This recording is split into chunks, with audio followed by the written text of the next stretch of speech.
48 laws of power by Robert Greene. आइए आज इसका 27वां लॉ देखते हैं, जो कहता है play on people's need to believe to create a cult like following.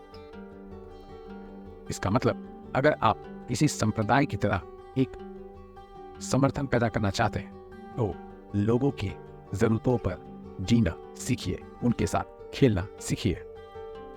इससे पहले के 26 लॉज ऑलरेडी डिस्कस किए जा चुके हैं और आप उन्हें इसी प्लेलिस्ट के अंदर पा सकते हैं। आइए इस लॉ से जुड़ी कहानियां देखते हैं। पहली कहानी एक जूइश फोकलोर है, जिसमें एक व्यक्ति अपने घर में बैठा पढ़ रहा था जूइश किताब। वो काफी देर तक उसमें कंसंट्रेट करने की कोशिश कर रहा था, किंतु आसपास बच्चे बहुत ज्यादा शोर मचा रहे थे, जिसकी वजह से वह कंसंट्रेट नहीं कर पा रहा था। अंत में उसके दिमाग में एक युक्ति सूझी। उसने तुरंत बच्चों को देखकर कहा कि बच्चों, सिनागॉग की तरफ जाओ, वहां पर एक ग्रीन कलर का क्रिएचर आ चुका है, एक सी मॉन्स्टर। उसकी बड़ी बड़ी दाढ़ी है, 3 आंख है, 5 हाथ है और हरे रंग का है वो। ऐसा सुनकर बच्चे वहां से तेजी से भाग गए और सिनागॉग की तरफ चले गए। वो शांति से फिर वहां पे पढ़ने लगा।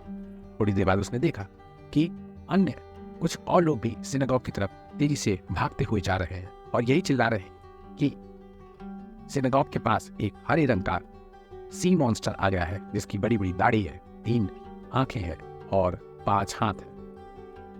थोड़ी देर के बाद उसने देखा कि जो रबी था, रबी मतलब जो जूइश लोग होते हैं उनके पादरी, वो खुद भी सिनागॉग की तरफ तेजी से भागे जा रहे थे। और जब उन्होंने पूछा कि आप क्यों भागे जा रहे हैं, तो रबी ने बताया कि सिनागॉग के पास एक हरे रंग का सी मॉन्स्टर आ गया है, इसकी बड़ी बड़ी दाढ़ी है, 3 आंखें हैं, 5 हाथ है। अब वो जिसने ये कहानी झूठी बनाई थी, वो खुद भी सोचने लगा कि अरे सच में तो नहीं ऐसा हो गया और सच में तो कोई सी मॉन्स्टर नहीं आ गया। इसलिए वो खुद भी सिनागॉग की तरफ भागने चला गया। दूसरी कहानी हमारे माउंटेन डॉक्टर की है।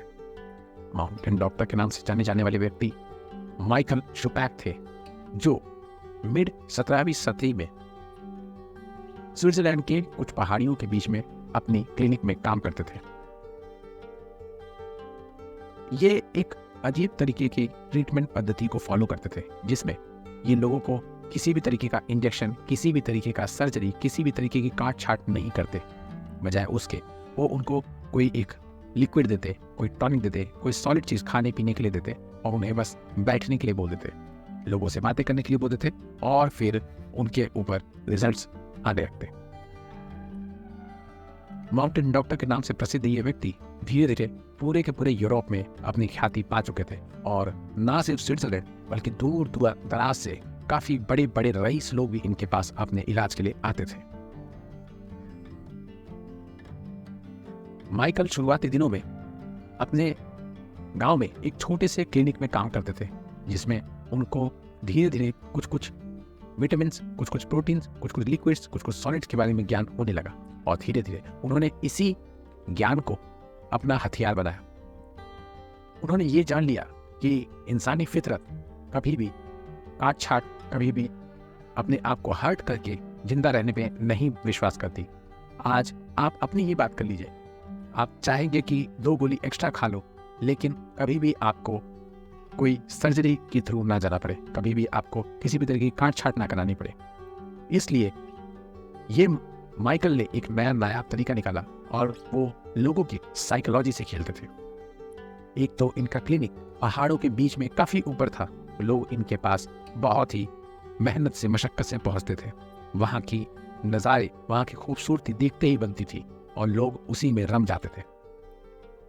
शहर की भीड़ से बाहर आए लोग एक नई ताजगी, एक नई उमंग, एक नई ऊर्जा का अनुभव करते थे। ऊपर से इनकी दवाइयां, जो वास्तव में कोई बड़ी चीज नहीं होती थी, छोटी मोटी गोलियां होती थी या विटामिन की गोलियां होती थी या सादा पानी ही होता था, वो भी लोगों को लगता कि ये दवा है जो मेरे ऊपर काम कर रही है। इसी तरह से माउंटेन डॉक्टर के नाम से व्यक्ति इतने प्रसिद्ध हो गए कि इन्होंने जो शुरुआती करियर मुश्किल से बिताए थे वो उतना ही ज़्यादा फलता फूलता रहा और अपने अंतकाल तक ये माउंटेन डॉक्टर के नाम से पूरे के पूरे स्विट्जरलैंड में फेमस रहे। किंतु इस लॉ का एक रिवर्सल भी है। इस लॉ का रिवर्सल यही कहता है कि कभी भी लोगों की नीड से आप जब खेलोगे तो लोग उसका बदला भी जरूर लेंगे। अगर उन्हें यह पता चल गया कि आप उनके साथ धोखाधड़ी कर रहे हो, उनकी गलतियों का या उनकी कमजोरियों का फायदा उठा रहे हो, तो वो आपको छोड़ेंगे नहीं। अंत में आपको यही बताना चाहूंगा कि यही वो किताब है जिसके बारे में हम बातें कर रहे हैं, the 48 laws of power by Robert Greene. आपको इस किताब का लिंक डिस्क्रिप्शन बॉक्स में मिल जाएगा। कृपया इसे जरूर खरीदें, पढ़ें और अपने जीवन का हिस्सा बनाएं।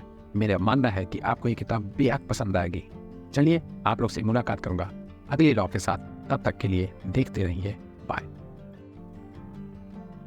अंत में आपसे यही कहना चाहूंगा कि इस वीडियो को लाइक और अपने दोस्तों और रिश्तेदारों में शेयर कीजिए।